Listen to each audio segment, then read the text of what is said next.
God rested on the seventh day. Are you holier than God? Let's confront this with power and clarity. God rested on the seventh day. He didn't rest because he was tired.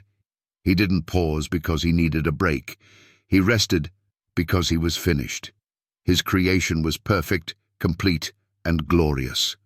And in that divine moment, he did something eternal. He blessed the seventh day and sanctified it. He made it holy. Genesis 2:2-3 says, "And on the seventh day God ended his work which he had made, and he rested on the seventh day. And God blessed the seventh day and sanctified it." Before sin ever entered the world, before there was a Jew, before there was a law written on tablets of stone, God made the seventh day holy. And now the question confronts every heart, every skeptic, every pastor, priest, and religious leader. If God rested on the seventh day, are you holier than God? Because if you feel no need to keep the Sabbath, if you toss it aside as irrelevant or optional, you're saying that you've reached a level of spiritual insight even the Creator of the universe respected. That's pride of the highest order.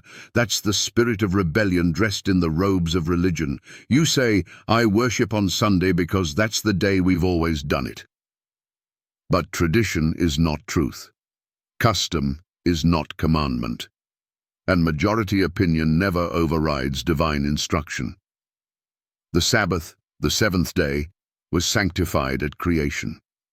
God didn't make it for the Jews. Jesus declared, "The Sabbath was made for man." Mark 2:27. That's humanity. All people, all nations, all generations. And if God made it holy, then no one, no church, no council, no emperor has the right to change it. Let's go deeper. The 10 Commandments weren't whispered in secret. They were thundered from Mount Sinai and written in stone by the finger of God. The 4th commandment says, "Remember the Sabbath day, to keep it holy. The 7th day is the Sabbath of the Lord thy God." Exodus chapter 20, 8-11. He didn't say a 7th day. He didn't say pick your own. He said the 7th day, specific, unchanging, eternal.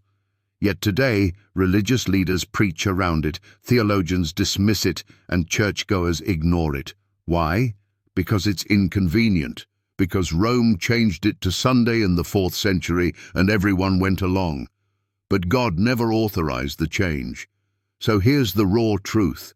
If you claim to love God but refuse to honor the day He made holy, your love is selective, your obedience is conditional, and your worship is self-centered. You say, "But I worship God every day."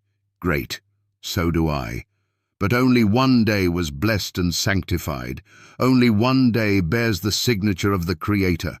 Worshipping every day doesn't erase the command to keep one day holy. Let's get real. This isn't about a day, it's about authority. Who defines holiness? You or God? Who sets the boundaries? You or God? Who is Lord? You or God? God rested on the 7th day, not because He had to, but because He wanted to show us what obedience, rest, and relationship look like. So, if you reject the Sabbath, you're saying, "I don't need the rest God took. I don't need the example God gave. I know better than the Almighty." In other words, you're claiming to be holier than God, and that's a dangerous place to be. So the question remains, uncomfortable and undeniable. God rested on the 7th day.